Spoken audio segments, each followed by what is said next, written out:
1 an et 4 mois après la marée rouge qui a placé Justin Trudeau à la tête du pays, les voies ensoleillées annoncées par le premier ministre commencent à s'assombrir.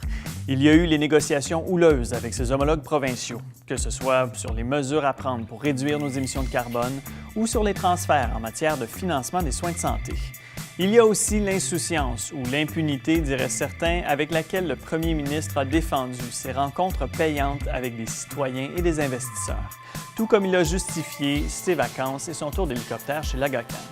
Il y a eu quelques ratés en matière de langues officielles, comme quand est venu le temps de répondre à des questions du public dans la langue de la minorité.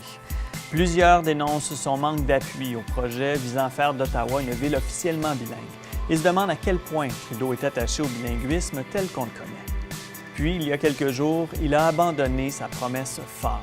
Malgré son engagement répété, il n'y aura pas de réforme du système électoral, ce qui lui a valu des commentaires sévères de la part de ses adversaires.